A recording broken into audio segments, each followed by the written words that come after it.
From my perspective, a lot of the podcast like talking points around like 50-50 splitting is not what I've experienced. It's not. There's not that like, oh, you should pay for the entire meal or anything. I've never paid for the entirety of a first date my whole life. What?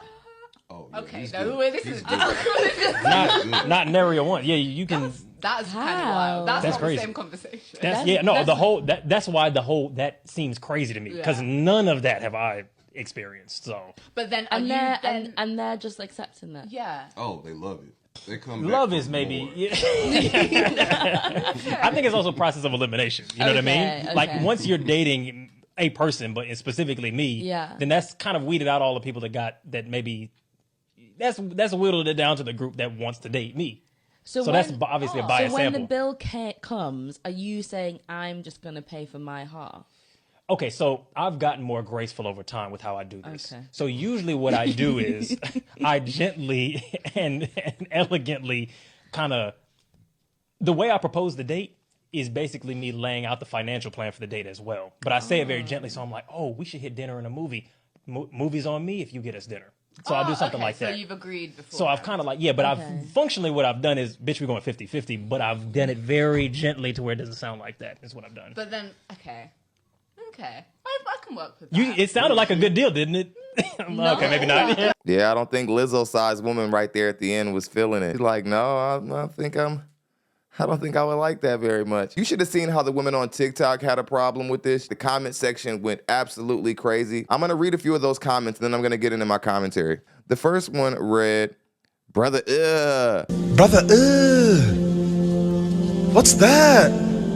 The next one says, he sees himself as the prize, and he's so proud of that. Laughing emoji. The next one says, he's literally exhausting dust. The next one says, I would love to see what kind of girls are dating him. Then the next one says, boasting that out loud is insane. Now, of course, the women have an issue with what he had to say, but here's the thing that's contradicting about all that outrage that women have on TikTok.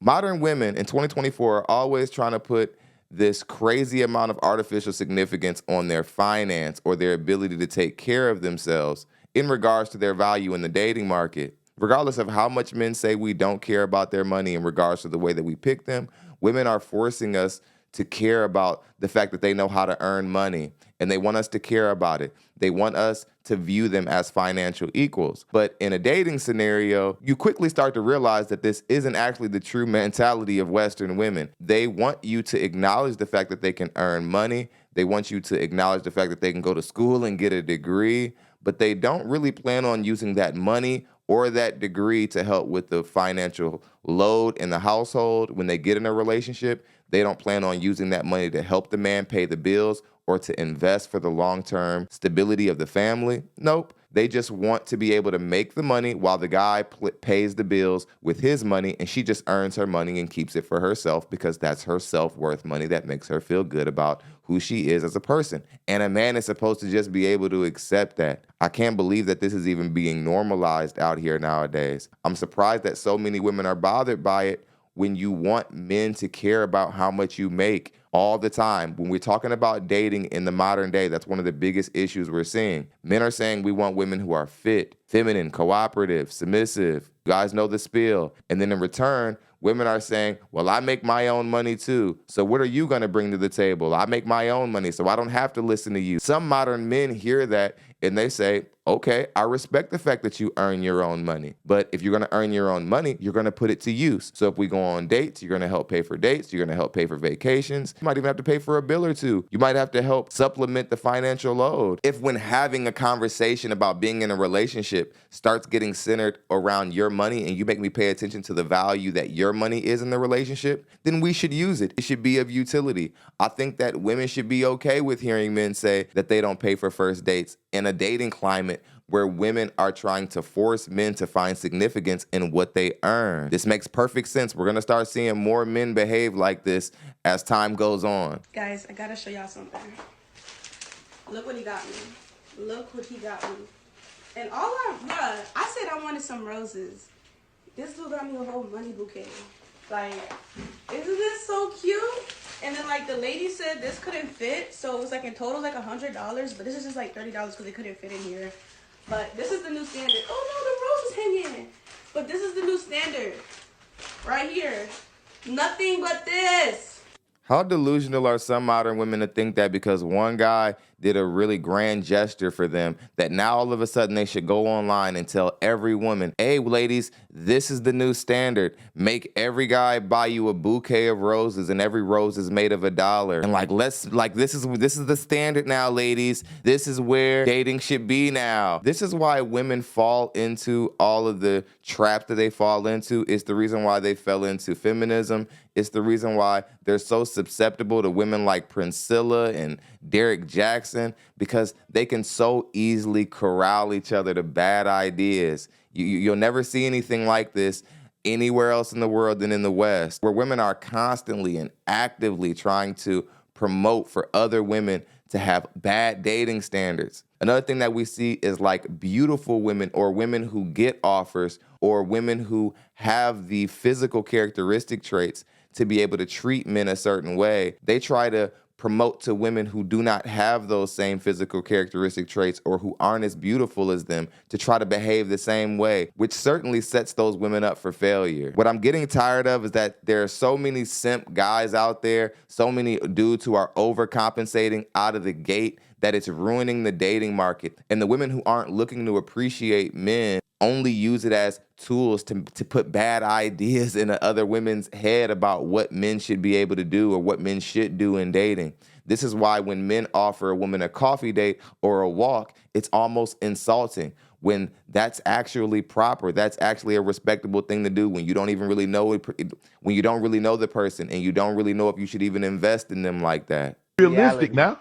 Got to be realistic. And some they'd love to say, oh, I'm not going to settle. Okay. Okay. You don't have to settle. Continue to reach in search of that wealthy man. So what is it about you that makes you so special from the other 100,000 women that are also searching for that wealthy man? That think they special. That think they special. And, I got ass. Okay, who don't? There are a lot of them. Man, I'm pretty. I'm a baddie. Go to your Explore page. A bunch of them too. Man, every video, woman doing butt exercising. They're doing hip thrusts. They're doing squats. They're doing booty stuff. Yeah. So a lot of women got ass. If they ain't got it naturally, they go buy it.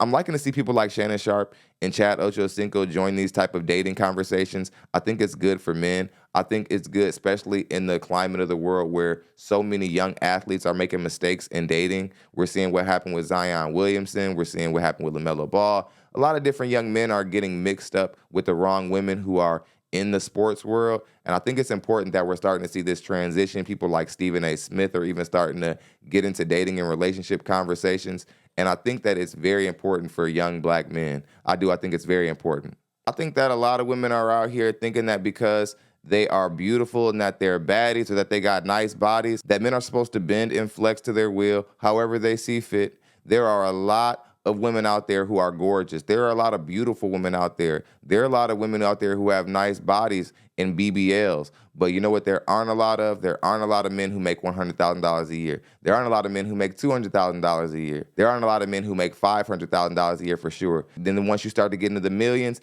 the man gets more rare. And so I think in this conversation about who's the prize, who should be paying for what, and so on and so forth, I believe we should start putting into perspective who actually holds the value in a relationship the majority of the time. And I think it's typically the person who's responsible for funding the entire relationship, the person who is giving a life and giving protection and provision to a person, not the person who's receiving protection and provision.